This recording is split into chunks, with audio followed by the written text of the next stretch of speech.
포맷이 좀 바뀌었네요. 네. 오늘은 제가 한 달에 한 번씩 이렇게 그 제 분야의 여러 질환들에 대해서 설명드리고 있는데, 침샘 종양 전반적인 거 하고, 침샘 종양의 제일 대표적인 게 이제 이하선 종양, 귀밑샘, 음 여기 침샘이 있는데, 여기 생기는 종양에 대해서는 따로 또 말씀드린 적이 여러 번 있긴 한데, 생각해 보니까 턱 밑에 생기는 악화선 종양, 요건 따로 설명드린 적이 없는 것 같더라고요. 그래서 오늘은 이제 턱 밑 멍울이 전부 다 악화선 종양은 아니고요. 이 턱 밑이라고 하면 여기 가운데도 있고 좀 옆에도 있고, 어 또 귀밑이라고 보통 부르고요. 그거보다 좀 앞쪽을 턱 밑, 뭐 경계가 딱 있는 건 아닙니다. 귀밑하고 턱 밑하고 경계선, 요 경계 부위에도 멍울이 생길 수 있고요. 오늘은 주로 인제 여기 턱 밑에 생기는 멍울들을 전반적으로 알아보고, 그중에 좀 대표적인 악화선 종양에 대해서 설명해 드리려고 합니다. 네. 그 지금 말씀드린 이제 악화선은 한자로 이 턱 밑 침샘을 얘기하는 거거든요. 턱 밑샘, 악화선 같은 말이고요. 침샘은 크게 이렇게 두 종류로 나누고, 두 종류는 주타액선, 이 주타액선은 크기가 좀 크고요. 이름이 있는 타액선을 말합니다. 주타액선이 있고, 주타액선은 귀 밑샘, 귀 앞하고 귀 아래쪽 요 정도 위치에서 위치해 있고, 이게 제일 큽니다. 제일 크고, 그다음 큰 게 이름 있는 큰 침샘은 턱 밑샘, 악하선이 있고요. 그리고 혀 아래쪽에 어 설하선, 혀 밑샘이라고 이제 세 가지의 두 쌍, 이제 한 쌍씩 있죠. 예. 총 세 쌍의 큰 침샘 덩어리가 있습니다. 그리고 침은 여기서만 나오는 건 아니고요. 입안이든 목 안쪽이든 이 점막에는 항상 젖어 있잖아요. 이 젖어 있는 그 점액을 분비하는 분비샘을 소타액선이라고 부릅니다. 이건 따로 이름은 있진 않고 작은 침샘이라고 이제 생각하시면 됩니다. 침샘 종양은 여러 차례 말씀드렸는데 되게 다양한 종류가 있습니다. 어 WHO 분류 기준에 따라서 매년 좀 바뀌는데, 뒤에 다시 설명해 드리는데, 암이 20 가지 넘고요. 양성 종양도 굉장히 다양하게 있습니다. 그 이유는 이 침샘 속에는 굉장히 다양한 기능을 하는 세포들이 이렇게 모여 있어서 그렇거든요. 침을 만드는 세포도 있고, 침을 나오게끔 짜 주는 세포도 있고, 침샘관도 이렇게 다양한 모양의 세포들이 이렇게 침샘관을 형성하고 있습니다. 그래서 이 어떤 세포에서 종양이 생기거나 암이 생기거나 하느냐에 따라서 암의 모양도 다르고 성질도 달라집니다. 그래서 굉장히 다양한 종류의 양성 종양과 암이 생길 수 있습니다. 그러면 이제 침샘 종양이 발견되면 양성 종양일 수도 있고 암일 수도 있다고 말씀드렸는데, 요 네. 그러면 침샘 종양이 암일 확률이 얼마나 되느냐.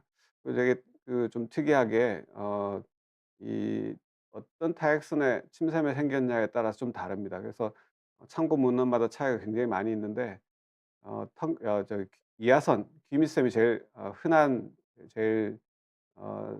흔한 종양이 생길 수 있는 부위인데, 여기에는 대략 20% 정도, 문헌마다 굉장히 차이가 많습니다. 악화선은 35에서 45%, 설화선은 50에서 85%, 소타액선은 크기가 작아질수록, 크기가 작은 침샘이 생길수록 암일 확률은 더 높아집니다. 그리고 미국 교과서들에서는 대체로 이런 수치를 인용하고 있는데, 그래서 전반적으로 보면 침샘 종양이 발견되었을 때 암일 확률은 20% 내지 40% 정도 된다.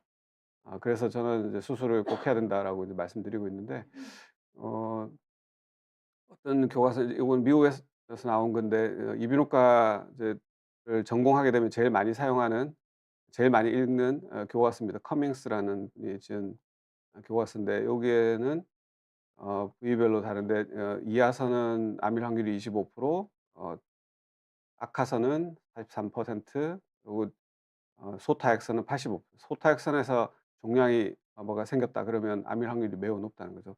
전반적으로 한 40% 정도 된다. 이하선에 생기는 침샘 종양이 전체 침샘 종양의 약 70% 정도 된다. 설하선은 퍼센트에 안 잡힐 정도로 되게 드뭅니다.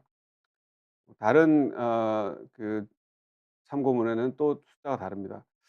저희 병원이 수술을 인제 굉장히 많이 하고 있어서 저희 병원 자료를 예전에 한번 말씀드린 적이 있는데 이제 5 주년이 됐을 때 제가 정리를 했을 때는 어 5년 동안 558 예를 수술을 했었고요. 이하선 종양이 483대 되게 많이 이하선 종양이 제일 많았고 이하선 종양 중에 저희 병원에 수술하신 환자분 중에는 11% 12% 정도가 암이었고요. 악화선은 22%, 설화선은 매우 드문데 3명 중에 1 명이 암이었고 소타액선은 약 30% 정도 암이었습니다. 요거는 이제 그 이 이런 자료를 볼 때는 어 어떤 시기에 따라 다르고요. 뭐 의료기관에 따라 다르고 그래서 전국 데이터를 분석하지 않고는 정확하게 하기는 어렵습니다. 저희 병원에 수술을 굉장히 많이 하고 있긴 하지만 악성도가 인제 어 암인데 굉장히 심하게 진행을 해 가지고 수술이 불가능한 환자는 여기 포함이 안 돼 있겠죠. 수술 환자 분수가 있으니까. 실제로 암으로 진단받았는데 수술이 해서 항암 방사선 치료하기 위해서 대학병원으로 이제 전원된 환자분들이 포함이 안 돼 있거든요. 그래서 실제로는 악성 비율은 이것보다는 조금 더 높을 겁니다. 높을 건데 그랬고 그래서 최근 2년 3 개월 동안 수치를 제가 다시 어 주말 동안에 한번 분석을 해 봤더니 최근에 저희가 수술이 굉장히 많이 늘어 가지고 2년 3 개월 동안 1,000회 좀 넘게 했는데 작년 2024년 것은 아직 분석을 못 했는데 아마 한 1년 동안 500 케이스에서 600 케이스 정도 사이 정도가 될 것 같습니다. 그래서 좀 많아졌는데 그렇게 보니깐 수치가 좀 달라졌어요. 이하선은 한 10%, 악하선은 15%, 설하선은 암 환자가 없었고 소타액선은 절반 이상 암으로 진단받았습니다. 그래서 굉장히 비율이 다를 수 있다. 참고 문헌마다 굉장히 다를 수 있다는 거 말씀드리고 싶고 이거는 잘 보이시지 않겠지만 여기 오른쪽 칸에 적혀 있는 것은 이제 위는 암인데 침샘암 총 7년 3 개월 동안 아까 그 두 테이블을 합해서 이제 분석을 했더니 이 정도로 많았는데 침샘암이 115 케이스였는데 계산이 잘못됐나 봐요. 115가 아니고 어 180, 190 되겠네요. 숫자가 잘못 그 이하선 암 같은 경우에는 어 점액 표피양 암종 이게 제일 흔하고요. 그리고 양성 종양에서 발생한 암 뭐 이런 진단명이 있거든요. 그런 경우가 23 케이스. 그리고 침샘에 림프종도 생깁니다. 림프종은 염증 세포가 암이 되는 건데요. 그런 것도 생기고 그다음에 선양낭포 암종이라고 이것도 유명한 암인데 이하선에서는 상대적으로 좀 적게 생겼고 악하선에서는 이 점액 표피암 암종은 좀 빈도가 좀 상대적으로 적고 선양남포 암종이 훨씬 많았습니다. 그리고 양성 종양을 보면 양성 종양은 이하선에서든 어디든 이하선에서 침샘에 생긴 양성 종양은 다형선종이라고 부르는 종류가 제일 많습니다. 제일 흔하고 그다음에 이제 이하선에는 와르틴 종양이라는 게 생기는데요. 다른 침샘에서는 이 와르틴 종양은 없었습니다. 원래 이제 이하선에서 주로 생기는 거고요. 그 악하선에서는 실제 종양은 아니지만 염증 때문에 침샘이 굉장히 많이 부어서 그래서 수술하신 케이스가 여러 케이스 있었습니다. 예 요렇게 다양한 게 있다 인제 그렇게 말씀드리고 인제 거기까지 도입부였고요. 인제 오늘 본론 말씀드릴 겁니다. 말씀드리기 전에 질문하신 거 답변을 먼저 해 드리겠습니다. 오리온 고래밤 님은 "목 밑에 멍울이 있어서 걱정인데 컨디션이 안 좋으면 커졌다가 좋으면 다시 작아집니다. 괜찮을까요?" 컨디션에 따라서 크기가 커졌다 작아졌다 하는 것은 대부분 임파선, 림프절입니다. 그래서 뭐 이렇게 크기가 커졌다 작아졌다는 것은 대부분은 심각하지 않은 양성 소견이라고 보통 표현하는 그런 소견들이고요.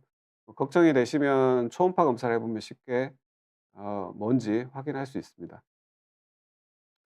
뭐 나쁜 종류는 몸 상태에 따라서 크게 변화가 생기지 않고 어느 정도 변화가 있을 수는 있지만 결국은 점점 계속 커지는 방향으로, 뭐 크기가 좀 줄는 느낌이 있었다 하더라도 계속 커지는 방향으로 이렇게 가는 거고요.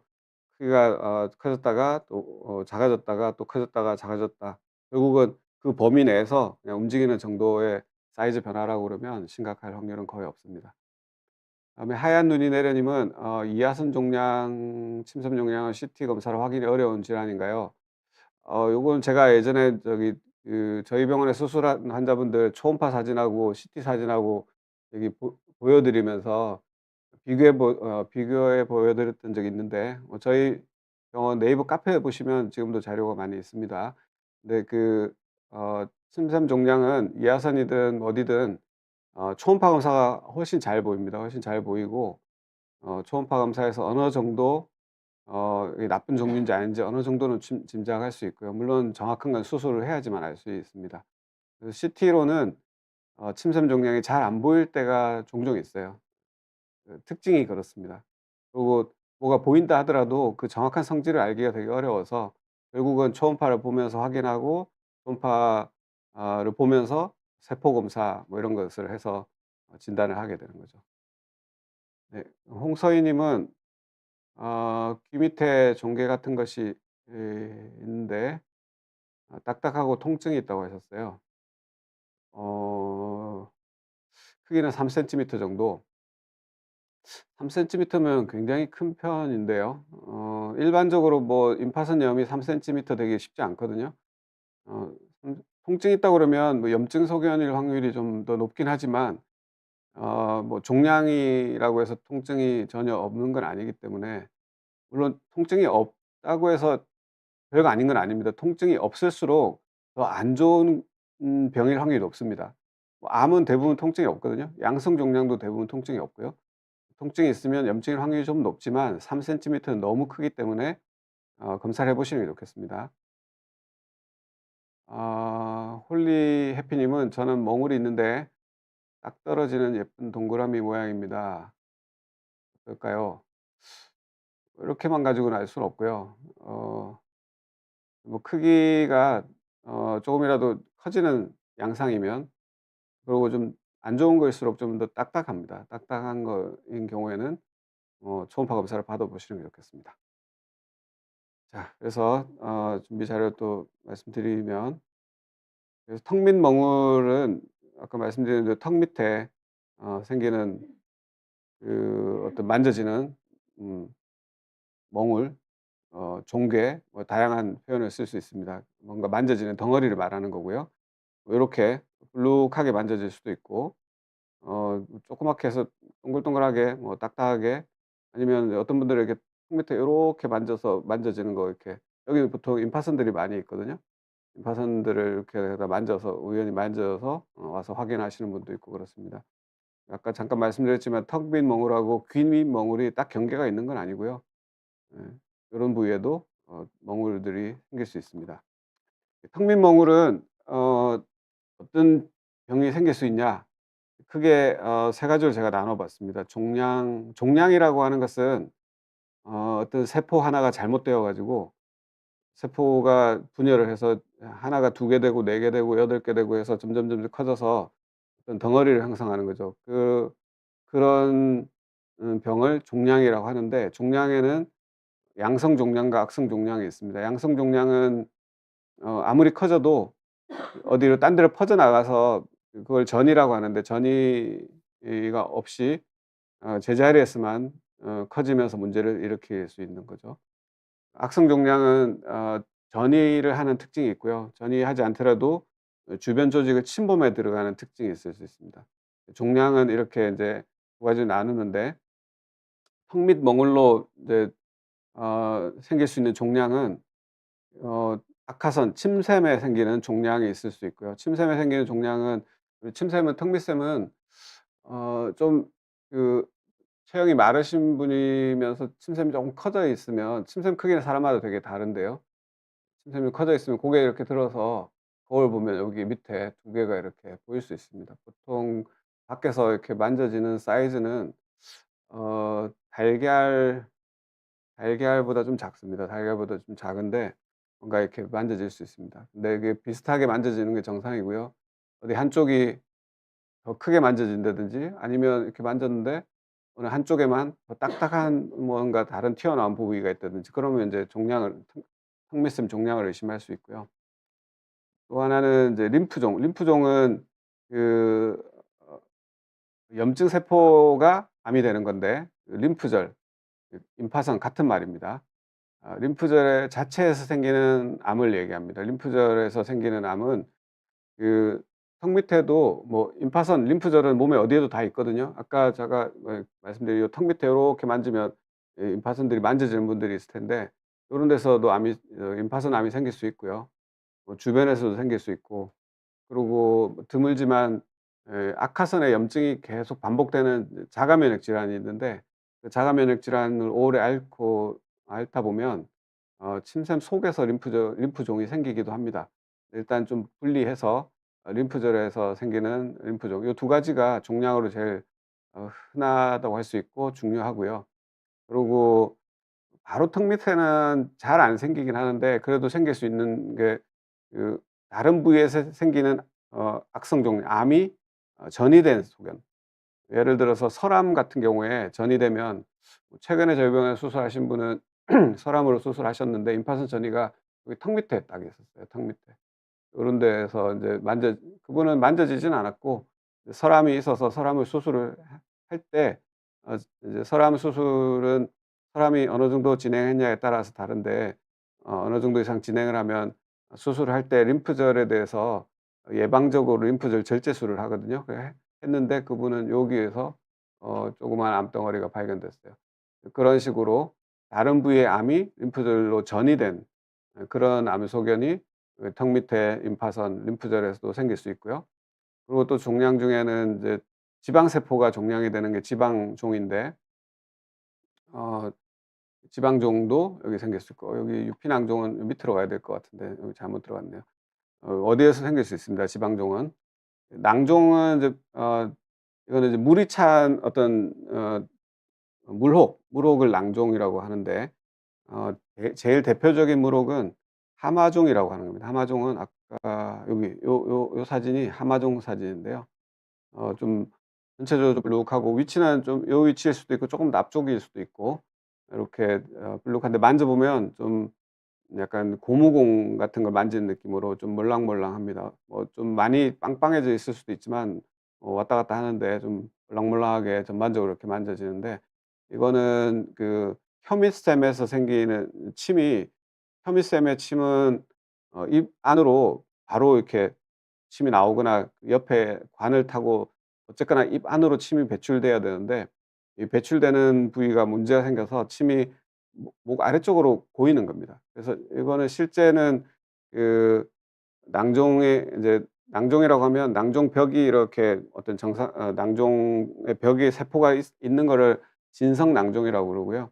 이 하마종은 침이 새면서 그냥 공간을 이렇게 차지하는데 물혹처럼 이렇게 그래서 요건 가성낭종이라고 그러는데 요런 게 좀 흔하고요. 어 비슷한데 좀 다른 게 걸로 림프관 기형이 있습니다. 요건 두 개는 비슷하게 생겼는데 어 주사기로 빼 보면 하마종은 침이 나오고요. 좀 끈적끈적한 침이 나오고 림프관 기형은 맑은 물이 나옵니다. 네, 림프관 기형은 굉장히 드뭅니다. 이게 잘못 올라갔는데 유피낭종은 피부 바깥층에 있어야 될 조직이 안쪽으로 들어가서 안쪽에서 피부에 분비물 같은 게 이제 생기지 않습니까? 그런 분비물이 이 속에서 이렇게 고이는 거죠. 고여서 물혹처럼 생기는 걸 유피낭종이라고 하는데 그런 거는 피부 주변 피부 약간 아래쪽에 어디든지 생길 수 있는데 요게 여기 들어가야 되는데 낭종이 있을 수 있고요. 그 두 가지하고 좀 다른 게 이제 염증하고 관련되는 그런 멍울도 있는데 어 제일 흔한 것은 림프절염입니다. 임파선 림프절이 부어 있는 경우에 이제 염증 급성으로 염증이 생겨서 갑자기 붓기도 하고요. 그런 경우에는 일반적으로 통증이 있겠죠. 근데 만성적으로 염증이 있어서 좀 커져 있는 상태, 그런 경우에 이제 림프절 비대 같은 표현일 텐데, 림프절이 좀 정상적으로 잘 안 만져지는 부위에 커져서 만져지는 경우가 있습니다. 그러면 몽울로 인제 만져져서 '아 이게 뭐지?' 그러면서 병원에 와서 이제 검사를 하시게 되는데, 림프절염이 꽤 흔하게 있습니다. 네, 이 림프절염하고 림프절에 생기는 자체에 생기는 암, 림프종하고는 구별이 잘 될 때도 있고 잘 안 될 때도 있습니다. 그래서 두 개를 구별하는 것이 인제 의사들의 중요한 이제 역할이 될 겁니다. 그리고 악화선에 만성적으로 염증이 생기면 어 덩어리처럼 전체가 커지기도 하고요. 아니면 진짜 종양처럼 일부 부위만 염증이 덩어리져서 딱딱하게 만져지는 게 생길 수도 있거든요. 특히 대표적인 게 이제 그 면역 글로불린 G4라고 하는 그 면역 글로불린이 특별하게 그곳만 침샘에 이렇게 많이 이렇게 침착이 되는 거예요. 그래서 혈액 검사를 해도 이 IgG4라고 하는 혈액 검사에서 그 면역 글로불린 요 G4만 많이 높아져 있는 상태. 그런 자가 면역 질환인데, 이 질환이 악화선에 생기는 경우가 종종 있습니다. 그런 경우에 조직 검사를 해 보면 만성 경화성 침샘염 이렇게 조직 검사에 나옵니다. 요거는 스테로이드를 쓰면 치료가 되긴 하는데 장기간 써야 되고요. 그래서 그냥 내버려 두시거나 스테로이드 가끔 쓰시거나, 그럼에도 불구하고 계속 커지고 불편하면 수술을 해서 제거하기도 합니다. 그리고 당장의 염증이 아닐 수도 있긴 한데, 타석증이 생기면, 타석증이라고 하는 것은 침돌, 한자로 침돌인데 침샘에 생기는 돌을 얘기합니다. 침샘에 돌이 생기면 침샘관에 돌이 생기는 거거든요. 침샘관에 돌이 생겨서 침 배출이 안 되면 침이 나오지 못하고 출구보다 반대쪽 침샘 쪽이 붓는 거죠. 그래서 이 악화선에 침은 어 지나갔는데, 예, 여기 보시면은 혀 밑에 여기 잘 보시면 모르지만 두 개가 볼록볼록하게 있는데 요게 하나씩 구멍이 있어요. 그래서 턱밑샘의 침은 딴 데로 새지 않고요. 긴 관이 있어 가지고 혀 밑 한가운데 바로 옆으로 구멍이 하나씩 두 개가 딱 있어서 그쪽으로 침이 나오거든요. 근데 악화선 관, 이 침샘 관에 돌이 생기면 돌의 크기에 따라서 위치는 이제 다를 수 있는데, 어 돌이 요 끝에 딱 막히면 침이 하나도 못 나와서 작은 크기의 돌이지만 침샘 전체가 이렇게 퉁퉁 붓습니다. 밥 먹을 때 침이 갑자기 쫙 나오다가 돌이 확 막혀서 밥 먹자마자 침이 확 고여서 턱 밑이 붓는다, 그러면 타석증을 의심할 수 있습니다. 근데 어느 정도 크기가 될 때까지 증상이 잘 없다가 저기 안쪽에서 돌이 막히기도 하거든요. 그러면은 인제 늦게 발견돼서 이제 좀 크기가 큰 다음에 발견될 수 있고요. 근데 또 침이 나가는 길이 갑자기 막혔다고 해서 침샘에 염증이 생기는 건 아니고, 이제 그런 침이 잘 못 나가는 상황이 계속 반복되다 보면 침샘 염증이 생깁니다. 그래서 침샘 염증이 생겨서 어 침샘이 붓고, 그래서 딱딱하게 만져지고, 그래서 몽울이 아닌가 인제 그래서 오시는 분 있죠. 만성적으로 그러면 그렇지만 이제 급성으로 타석이 관을 막으면 밥 먹을 때 붓고, 그래서 그 타석증을 의심하고 초음파 검사하고 CT를 검사해 보면 알 수 있습니다.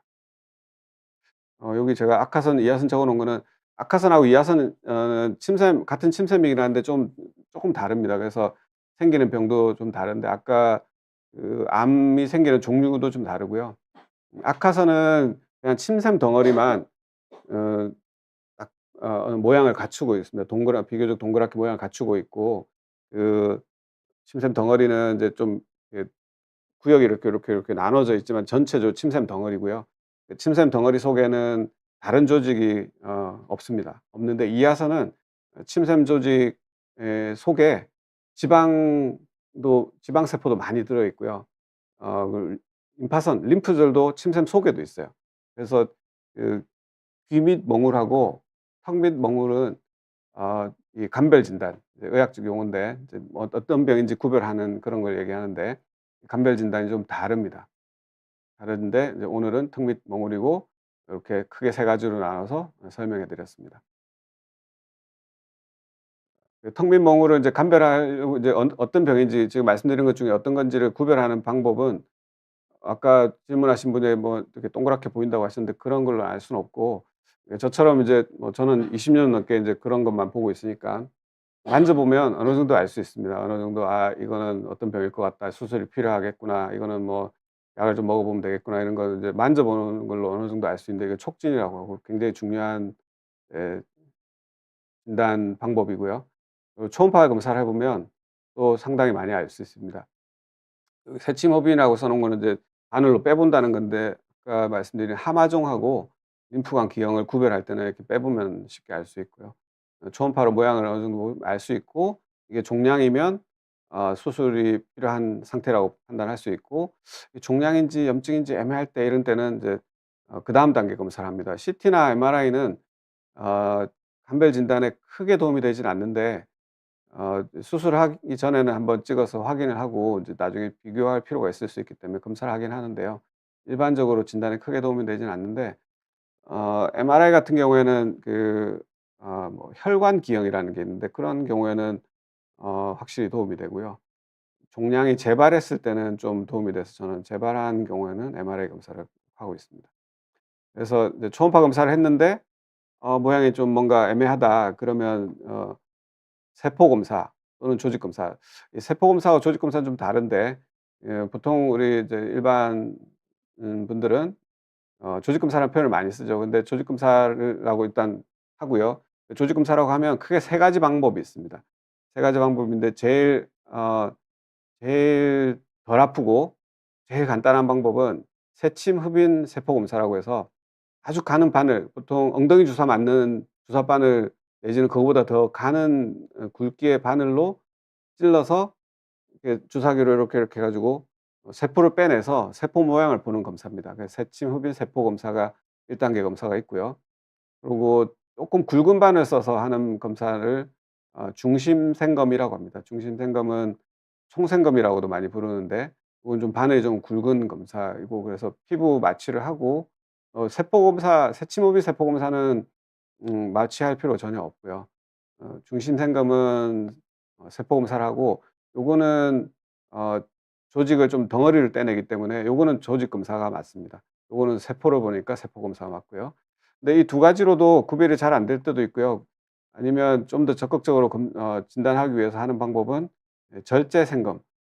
수술로 해서 절개해 가지고 피부 열고 들어가서 그걸 떼내서 조직 검사하는 것을 절제생검이라고 합니다. 수술이라는 과정을 통해서 합니다. 이 세 가지 진단 방법이 있는데 이 수술이 제일 확실한 방법인데, 모든 사람을 수술해서 진단을 할 필요는 없기 때문에 이렇게까지 필요한지를 판단하기 위한 검사로 이 두 가지를 사용하기도 합니다. 저 같은 경우에는 초음파 검사를 받는데 뚜렷하게 '침샘 종양이다.' 그런데 뭐 '암일 수도 있는데 그렇게 뭐 심각한 암은 아닐 것 같다.' 그러면 굳이 저는 이런 검사 없이 그냥 바로 수술합니다. 왜냐하면 침샘 종양은 수술로 제거하는 것이 원칙이기 때문에 그렇습니다. 검사가 저는 필요 없다고 생각하는데, 이게 염증성인지 종양성인지 좀 구별이 안 된다 그러면 세포 검사를 주로 많이 하고요. 이 중심생검은 아까 말씀드린 질환 중에서는 그 림프종, 임파선암, 림프종이 의심될 때는 세포 검사에서는 진단이 거의 안 됩니다. 세포 검사는 도움이 전혀 안 되기 때문에 중심생검을 이용하는데, 중심생검을 하기도 하고 림프종이 의심될 때 그 혹의 그 이제 아니 개수가, 그러니까 림프종이 의심되는 덩어리가 딱 하나 밖에 없다 그러면 저는 절제생검, 수술을 해서 완전 절제하는 것을 보통 선호해서 권유해 드리고 있습니다. 요렇게 진단을 하게 됩니다. 오늘 좀 자세히 감별 진단 방법을 아까 말씀드린 걸 기준으로 다시 설명해 드리면, 예 악화선 종양이 의심될 때 양성이냐 악성 종양이냐의 구별은 수술을 해야지만 감별이 됩니다. 세포 검사나 중심생검으로 어느 정도 추정은 할 수 있습니다. 할 수 있지만 결국은 수술이 필요하기 때문에 수술로 감별을 해야 되고요. 림프종은 말씀드린 대로 세포 검사는 도움이 안 되고 중심 생검 또는 수술로 감별하고 악성 종양의 림프절 전이, 설암의 림프절 전이, 편도암의 림프절 전이 이런 것은 대부분 세포 검사로 확인됩니다. 네, 병원에 따라서는 중심 생검을 하기도 하는데 세포 검사로 대부분 충분히 감별할 수 있습니다. 기타 양성 종양은 뭐 초음파나 CT 세포 검사 등으로 감별할 수 있고요. 하마종 림프관 기형은 세침 흡인으로 구별할 수 있고 하마종도 꽤 종종 이제 볼 수 있는데 하마종은 턱 밑 멍울로 발현이 되긴 하지만 실제로는 이 혀밑샘 설하선의 침이 목 바깥쪽으로 샌 거라서 치료는 설하선 이 혀밑샘을 제거하는 수술로 치료하게 됩니다. 염증성인 경우에는 이제 림프절염은 어 림프절염이 그렇게 뭐 아무 의심이 림프종의 의심이 별로 없을 때는 세포 검사로도 어느 정도 구별할 수 있고요. 중심 생검이나 수술로도 필요하면 검사를 해야 되고요. 만성 침샘 염증 중에 아까 말씀드린 IgG4 관련 만성 경화성 침샘염은 혈액 검사에서 IgG4라는 수치가 높은 걸로 진단할 수 있고 요거는 세포 검사보다는 중심 생검으로 검사를 하면 진단이 확실히 됩니다. 그리고 타석증은 초음파나 CT로 도를 확인하면 진단이 되겠습니다. 자, 여기까지 하고 질문 또 말씀드리겠습니다. 해피라이프 님은 쇄골 상부에 혹이 하나 있는데 만졌을 때 이리저리 움직입니다. 병원에 한번 가 봐야 할까요? 오늘 주제는 아니긴 하지만 쇄골 상부에 나이나 뭐 어떻게 될지 모르겠지만 이게 그 질문하실 때 나이하고 성별하고 이런 거 되게 중요한데요.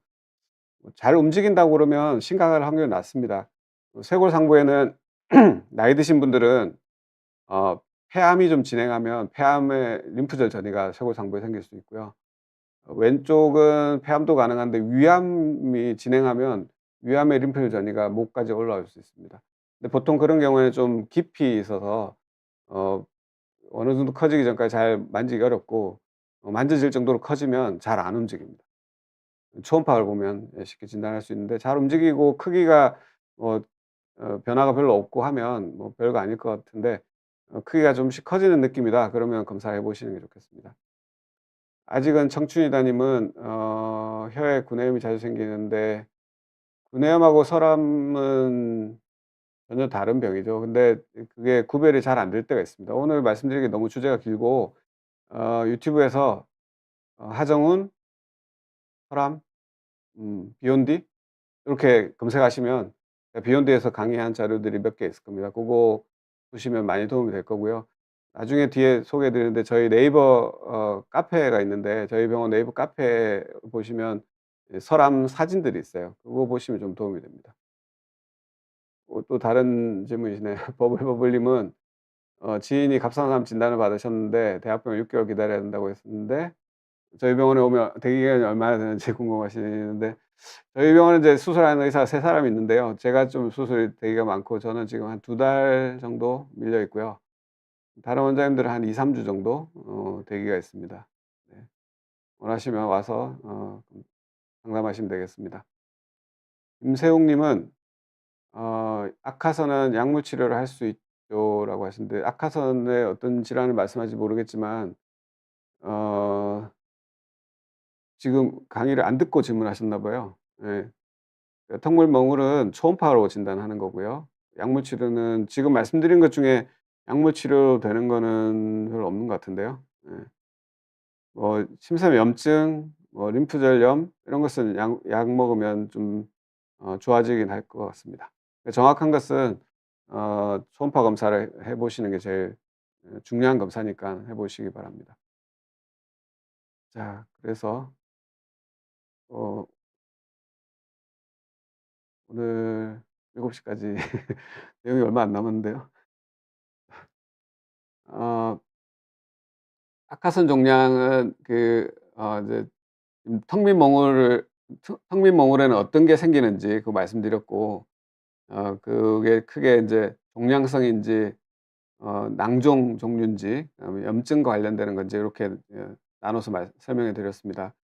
그중에 인제 악화선 종양인 경우에는 인제 수술해야 되는데 어 침샘 종양 중에 제일 흔한 게 이하순 종양이 훨씬 많습니다. 훨씬 많은데 잠깐 볼까요? 아까 저희 병원 기준으로는 악하선 종양보다 한 9배 정도 많네요, 이하순 종양이. 굉장히 이하선이 많고, 그래서 이하선에 대해서는 제가 강의도 여러 번 했었고 하는데 악하선은 말씀드린 적이 없는데, 그 이하선 수술은 어 침샘 속으로 안면 신경이, 얼굴 움직이는 신경이 지나가기 때문에 뭐 그거 위험하다고 이제 그런 얘기들은 이제 많이들 인제 알고 계시는 것 같고요. 악하선은 거기에 비하면 굉장히 단순한 그런 수술입니다. 악하선 종양을 수술하는 것은. 악하선 절제술을 이제 악하선을 제거하는 건데요. 보통은 악하선을 전부 절제하는 경우가 많긴 한데 뒤에 설명해 드렸지만 악하선을 부분 절제할 수도 있습니다. 이하선 종양이 생기면 이하선은 대부분 부분 절제를 하거든요.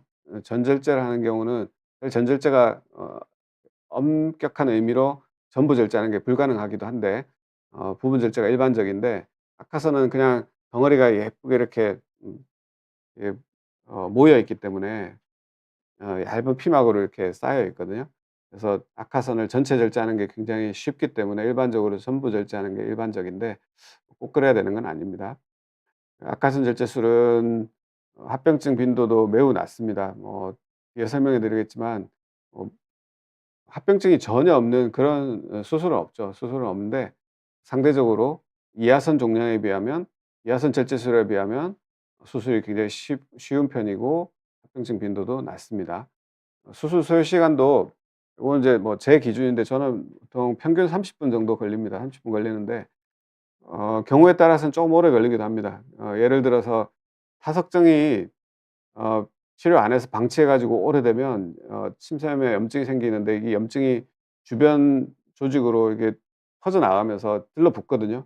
그럼 침샘 떼내기가 굉장히 어렵습니다. 그게 악화선 절제술이 쉬운 이유가 피막으로 이렇게 쌓여 있어서 이렇게 방리하기, 이게 떼내기가 되게 쉬운데 염증이 계속 반복되다 보면 주변에 들러붙기 때문에 그런 경우에는 수술이 뭐 1 시간도 걸리고 더 걸리기도 하고 뭐 깨끗하게 잘 안 되기도 하고 다른 합병증이 더 생길 수도 있고 그렇습니다.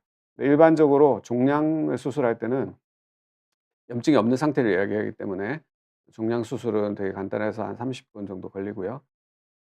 수술은 저는 이제 갑상선 수술은 무조건 1박 하는 걸 권해 드립니다. 왜냐하면 갑상선 수술에 굉장히 드문 합병증이긴 하지만 수술 후에 2-3 시간 뒤에 출혈이 되는 경우가 있거든요.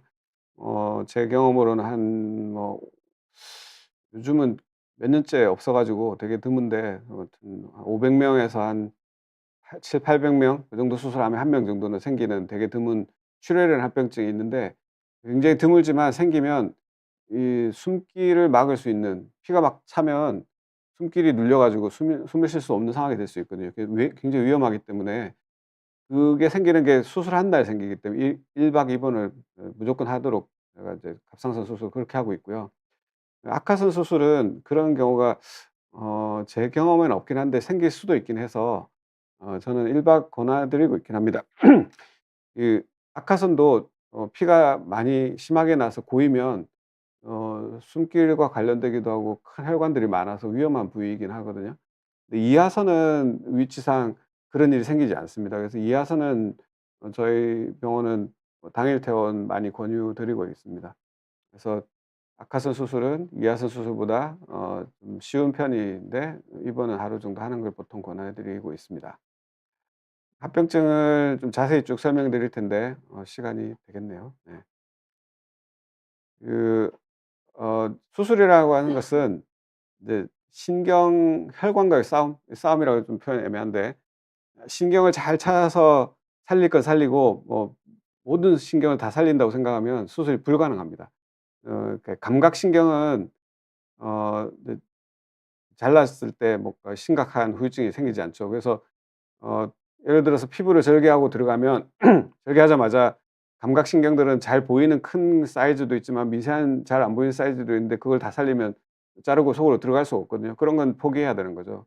당연히 잘라야 되는 거고, 어 안면신경 이거는 당연히 살려야죠. 근데 암하고 붙어 있으면은 적당히 잘 잘라서 이식 수술도 하고 이러는데 어쨌거나 신경을 잘 살리고 선택적으로 잘 살리는 그런 게 굉장히 중요한 과정이고, 이 혈관을 잘 피하거나 혈관을 피하지 못하면 잘라야 되는데 자를 때는 잘 자르고 잘 봉합해서 뒤늦게 피가 새어나지 않게끔 그렇게 노력을 하는 그런 것들이 인제 수술의 제일 중요한 과정이죠.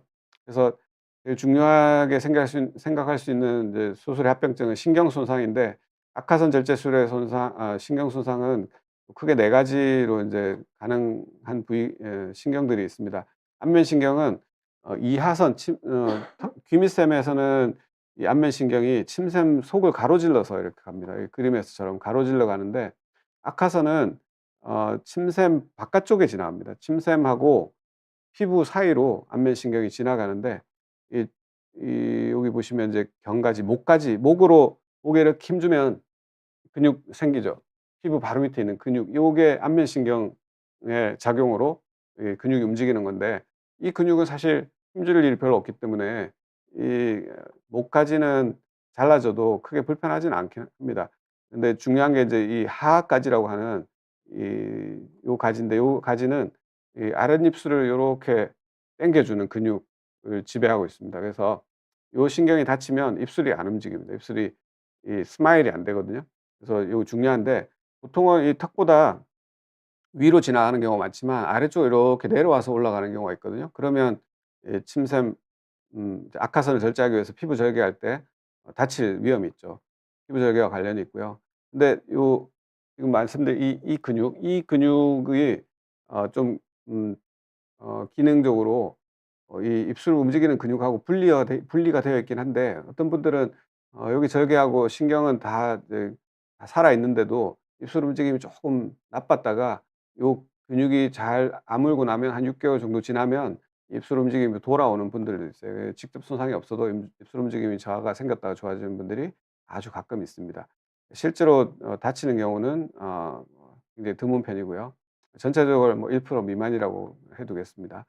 그리고 근데 이제 요 신경들은 감시하는 장비가 있고요. 그래서 저희는 이제 림바이테라고 이 최신 장비인데, 요 장비하고 요 다음 버전이 요 직전 버전이 림3라고 하는 건데, 요 장비를 가지고 여기 요런 입술 주변에 바늘로 찔러서, 그래서 가끔 보면 여기 수술하고 나서 여기 멍드시는 분들이 있어요. 그거는 그 신경 감시하는 장비를 사용했기 때문에 거기 멍이 잠깐 들었다가 좋아지는 분들이 가끔 있습니다.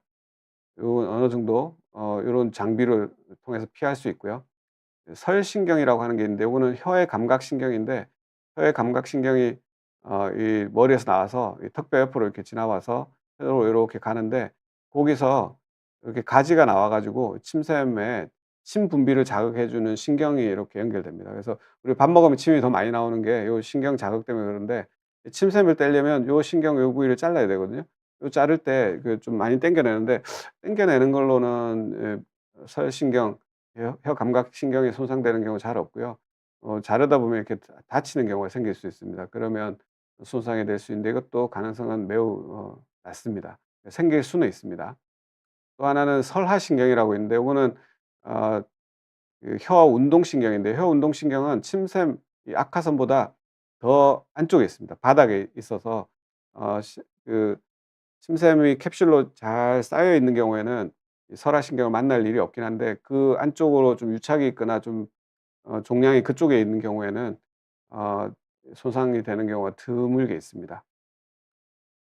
그리고 감각신경은 이제 피부 절개하면 일부가 잘라지고 일부는 이제 좀 굵은 거는 좀 살리긴 하지만 굵은 건 좀 뒤로 지나가고요. 나머지는 가는 것들을 살리면 속으로 들어갈 수 없기 때문에 자르고 들어가고, 그래서 모든 환자에서 감각자가 생기고요. 이 감각신경은 모든 신경은 재생이 되긴 합니다. 재생이 되긴 하는데, 운동신경들은 정확하게 이어 줘야지만 그 기능이 살아나고요. 감각신경은 이어 주지 않아도 어느 정도 회복을 해서 피부 감각신경 손상은 6 개월 내지 1년 정도 지나면 감각이 돌아옵니다. 그리고 인제 출혈은 수술 중에 생길 수도 있고 수술 후에도 뒤늦게 생기는 경우가 드물게 있습니다. 생기면 위험할 수 있기 때문에 인제 어 대비해야 되고, 그래서 하루 정도 저희는 입원하고 있고요. 혈종이라고 하는 것은 이제 피가 조금씩 고여 가지고 속에 떡이 이렇게 보이는 걸 얘기하는데요. 요런 게 인제 있으면 감염, 예 뭐 세균 감염 같은 게 생길 수 있기 때문에 요런 게 안 생기도록 인제 지혈을 잘하고 있고, 요런 게 안 생기게 하기 위해서 배액관, 피주머니라는 걸 넣기도 하는데, 뭐 저 같은 경우에는 저는 레지던트 마치고 펠로우 할 때쯤부터, 그러니까 2003 년, 2004년 때부터 20년 넘었네요. 20년 전부터 지혈을 열심히 하고 배액관 안 넣고 수술하고 있는데, 현재까지 문제가 없기 때문에 배액관 넣지 않고 수술하고 있습니다. 그리고 이제 전신 마취를 해야지 되는 수술이기 때문에 전신 마취 합병증으로 약물 과민 반응 이런 게 생길 수 있고요. 그 수술 상체는 뭐 감염이 생기고, 감염이 생겨서 고름이 차면 농량이라고 그러는데, 이런 경우는 굉장히 드뭅니다. 그래서 요즘은 어 깨끗한 피부 같은 데 생기는 피부를 자르고 들어가서 수술을 하는 경우에는 항생제도 잘 안 씁니다. 항생제도 수술 직전에 예방 목적의 항생제를 한 번 정도 쓰고, 수술 후에는 잘 안 쓰는 경우가 더 많습니다. 이게 드문 합병증들이고요. 그리고 최근에 저희 네이버 카페에 한 분 질문하셔 가지고 어 "약화선을 떼고 나면 그 수술한 부위가 움푹 패이지 않냐, 함몰되지 않냐." 이제 질문을 하셨는데, 실제로 이게 함몰이 돼서 "아 저기 원장님 이거 너무 보기가 안 좋은데 이거 어떻게 하면 안 될까요?" 이렇게 물어보신 분 사실 한 명도 없어 가지고, 그렇게 막 심각한 경우는 드물긴 하지만 일단 보이는 분들이 있긴 합니다. 심한 경우는 좀 드문데, 워낙에 이렇게 수술 전부터 침샘이 밖으로 좀 튀어나와 있는 분들이 있거든요. 그런 분들이 수술하고 나면 반대쪽이 좀 들어가는 게 표가 좀 더 상대적인 거니까. 반대쪽이 그냥 평평한 분들은 수술하고 나도 별 차이가 없고요. 그래서 반대쪽 침샘이 크기가 크면 더 눈에 띄고요. 그리고 체형이 마른 분들은 그냥도 이렇게 고개 들면 침샘 악화선이 보이는 분들은 표가 좀 날 수는 있습니다. 근데 심하게 나는 부분들은 별로 없기 때문에 크게 걱정 안 하셔도 되고, 마지막으로 흉터는, 아니 마지막이 아닌가. 흉터는 이제 피부 절개하고 하면 흉터 생기는 거 걱정을 많이 해서 어떤 병원은 로봇 수술을 하기도 하는데, 로봇 수술은 저는 악화선 수술은 로봇 수술을 하게 되면 요 귀 주변에 이렇게 해서 머리 뒤로 이렇게 해 가지고 수술하는데, 제 개인적으로는 이게 피부 주름 따라서 수술을 대부분 하고 있는데, 이렇게 하면 한 1-2년 지나면 거의 주름하고 똑같아지거든요. 모양이 나빠서 '아 이거 뭔가 흉터 치료가 더 필요합니다.' 이렇게 하는 경우가 거의 100 명에 뭐 1-2 명밖에 없어 가지고, 여기 부위는 흉터가 나쁘게 아무는 경우가 좀 드뭅니다. 아 이 흉터 나쁘게 아무는 것을 이제 극단적인 경우는 이제 켈로이드고, 그 직전 단계에 좀 두껍게 아무는 걸 비후성 반응이라고 그러는데, 비후성 반응이 얼굴 쪽으로 갈수록 덜 생깁니다. 그래서 얼굴에는 비후성 반응이 거의 안 생깁니다. 물론 귀 주변에 좀 생길 수 있고요. 귀 뒤에 좀 생기는 경우가 좀 있는데, 앞쪽은 잘 안 생기고 이 가슴 쪽, 배 쪽 이런 쪽이 좀 더 잘 생기죠. 그래서 어 피부 주름을 이용해서 하는 건데, 어 경우에 따라서는 피부 주름이 너무 멀면, 그리고 잘 안 보이는 경우에는 종양에 좀 가깝게 피부 절개를 좀 작게, 피부 주름 따라서 하려면 좀 멀어서 쪼끔 길어지긴 하는데 가깝게 하기도 합니다. 아 근데 이게 너무 가깝게 위로 하면, 아까 안면신경 말씀드렸잖아요. 안면신경 아래턱까지가 좀 쪼끔 내려와 있는 분들은 좀 많이 내려와 있으면, 피부 절개한 것보다 이 신경이 밑으로 와 있으면 신경 손상이 매우 많아지겠죠. 그리고 신경을 확인했다 하더라도 그 피부 절개한 부위하고 이렇게 안 맞으면 수술하기 굉장히 까다로워지거든요. 그래서 일반적으로는 이 뼈에서 적어도 한 2.5 센티미터 내지 3 센티미터 아래쪽에다가 절개를 하면 요 하악까지, 안면신경 하악까지를 피할 수 있다고 알려져 있어서 일반적으로 그런 식으로 피부 절개를 합니다. 피부 절개는, 피부 절개를 위치를 잘 잡고, 그리고 봉합을 잘하는 게 흉터를 줄이는 어 제일 중요한 방법이고요. 그리고 수술하고 나서는 인제 좀 나쁘게 아무는 비후성 반응이 생기지 않도록 하는 예방법이 크게 세 가지가 있는데, 어 요즘 요즘 한 10년 전부터 이제 나왔던 건데, 흉터 보톡스. 저희는 인제 이쪽 부위는 흉터 보톡스를 하고 있지는 않는데, 턱 밑에, 턱 밑이 아니라 이제 갑상선 수술하고 나면 흉터 보톡스가 논문도 많이 있습니다. 연구가 많이 되어 있어서 효과가 많이 이제 증명이 되어 있고요. 턱 밑은 잘 안 하는데 보톡스 잘 제가 안 놓는 이유가 아까 말씀드린 이렇게 힘 주면서 생기는 근육 있죠. 이 근육을 근육을 6 개월 동안 마비시켜 놓는 건데, 이 근육하고 이 아랫입술 근육하고 좀 관련이 있는 분들은 요게 마비된 건데도 불구하고 입술 자체도 좀 삐뚤어지게 나올 수 있거든요. 그래서 저는 요 부위에는 보톡스는 하지 않습니다. 그리고 수술하고 나서 이제 일 주일 정도 지나서 어 저희는 이제 피부 봉합을 피부 바깥쪽으로 실을 안 쓰고 속으로만 쓰거든요. 일 주일 정도 종이 테이프 스테리스트립이라고 하는 종이 테이프로 일 주일 정도 붙여 놓고요. 그러고 나면 실리콘 시트나 젤을 쓰는데, 이 위쪽 부위는 시트 붙이기가 쪼끔 까다로워서 저는 젤을 좀 더 권해 드리고 있습니다. 두 개의 효과는 비슷하다고 알려져 있습니다. 논문들에서 그렇게 연구되어 있습니다. 그리고 또 이제 좀 더 적극적으로 하는 방법이 흉터 레이저인데, 흉터 레이저는 갑상선 흉터 같은 경우에는 40세 이하는 저는 꼭 하는 걸 권해 드리고 있고요. 나이 들면 들수록 흉터가 안 예쁘게 아물 확률이 낮아집니다. 이게 젊을수록 살의 그러니까 피부의 활성도가 높고 그럴수록 흉터가 두껍게 아물 확률이 높거든요. 그래서 그 활성을 낮춰 주는 게 인제 흉터 레이저인데, 그 상처가 아물 때 주변에서 인제 흉터가 아물게 하기 위해서 혈관이 막 자라 들어오는데, 그 혈관을 레이저로 차단을 시킵니다. 그래서 아무는 속도를 조금 늦춰 주면서 두껍게 아물지 않도록 하는 레이저인데, 이 악화선 절제술 부위는 어 이 레이저 치료 안 해도 대부분 예쁘게 아물기 때문에 흉터에 대해서 걱정이 너무 많으신 분들은 하시는 게 도움이 되고요. 그렇지 않으면 안 하시고 실리콘 젤만 하셔도 대부분은 충분합니다.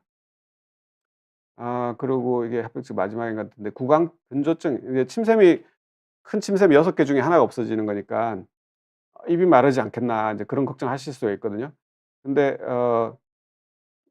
이유는 잘 모르지만 이제 보상을 해서 그런지 몰라도 악화선이 2 개인데 그중에 하나라도 잘 남아 있으면 구강건조증, 입이 마르다는 얘기를 전혀 하지 않으세요. 그래서 어 침샘 하나 절제하는 것은 걱정 안 하셔도 되는데, 혹시 또 다른 반대쪽 침샘에 또 생겨 가지고 수술을 또 하게 되면 문제가 생길 수 있겠죠. 요건 그냥 상식 내지는 하여튼 뭐 관련되는 내용이긴 한데, 우리가 그 침이 입에 계속 생성돼서 나오는데 밥 먹을 때 더 많이 나오죠. 더 많이 나오는데 밥 먹는 어떤 자극이 있을 때랑 없을 때랑 침이 분비되는 그 비율이 좀 달라요. 침 분비 자극이 없을 때는, 평소 상태일 때는 악화선에서 나오는 침이 전체 침의 60% 정도 차지한다고 그럽니다. 근데 이 하나가 없어져도 어 이 평소 상태에서는 그 입마름을 별로 못 느끼고요. 어 그 밥 먹는 자극이 있을 때는 침이 이제 더 많이 나오는데, 그 더 많이 나오는 침은 이하선에서 나오는 비율이 굉장히 높습니다. 그래서 자극이 있을 때 침은 전체 침샘 침 중에 50%는 이하선에서 담당하는 다고 알려져 있습니다. 좀 특이하죠. 그래서 어느 침샘에 병이 생기느냐에 따라서 어 불편한 게 좀 다를 수 있습니다. 그래서 밥 먹을 때어 이렇게 좀 통증이 생기는 것도 보통 악화선보다는 이하선이 좀 많고, 염증이 많이 있을 때 좀 다른데, 악화선 절제 하나로는 많이 불편하지 않다, 이제 그렇게 이해하시면 되고, 이게 마지막 내용인데요.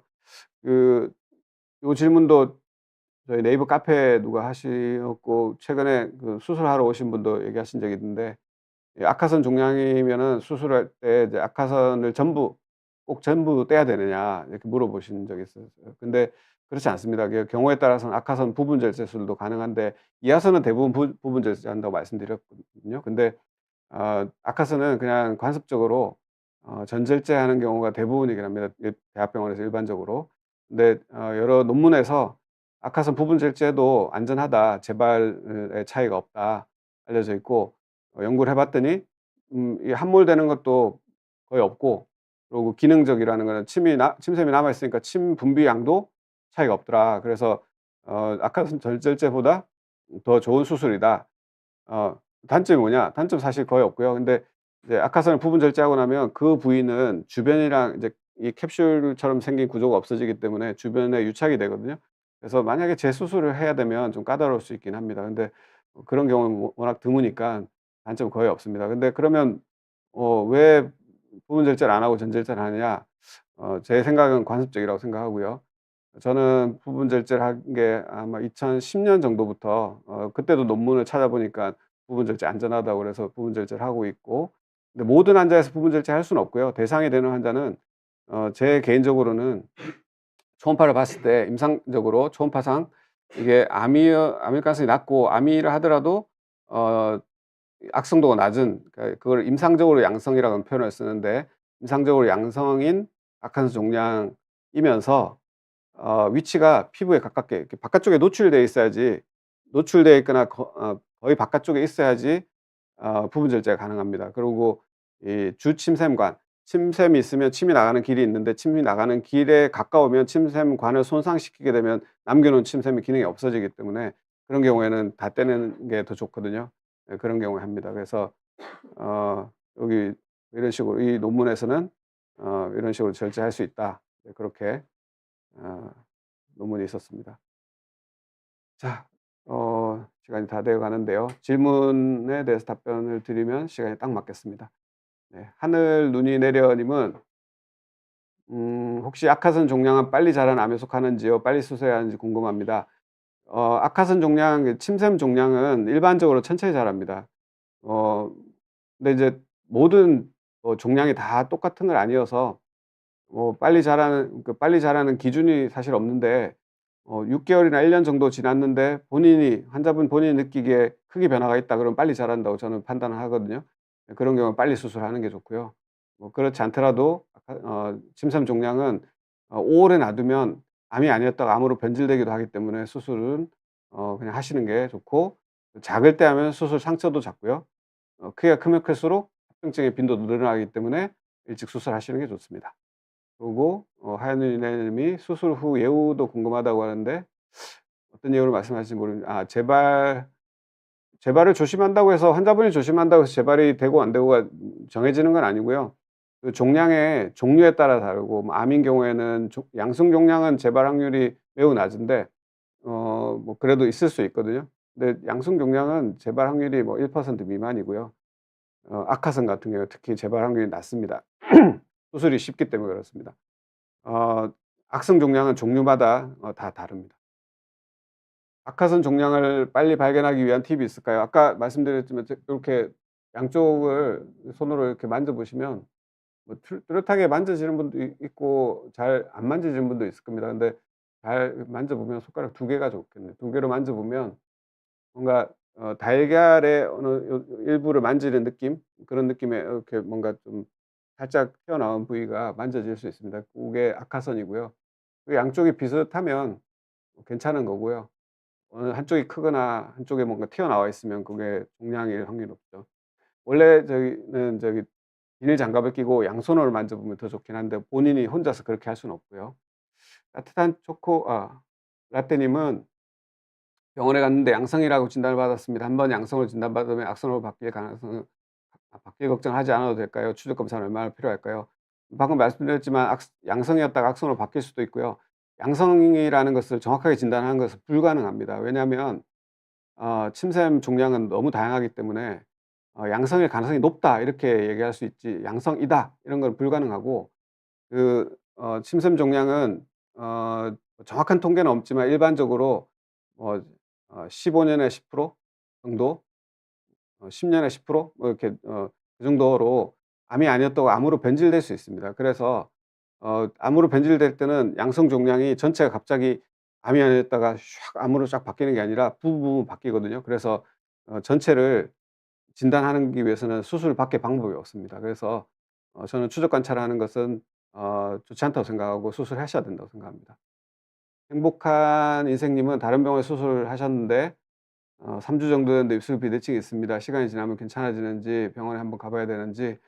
이거는 수술하신 분이 제일 잘 압니다. 수술하신 분이 제일 잘 알아서 어 돌아올 거라고 얘기하셨으면 돌아올 거고요.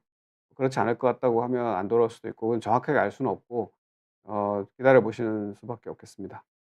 네. 딱 맞게 끝냈네요. 네. 감사합니다. 혹시 궁금한 게 있으면 저희 네이버 카페에서 질문하시면 되고요. 한 달 뒤에 뵙겠습니다. 감사합니다.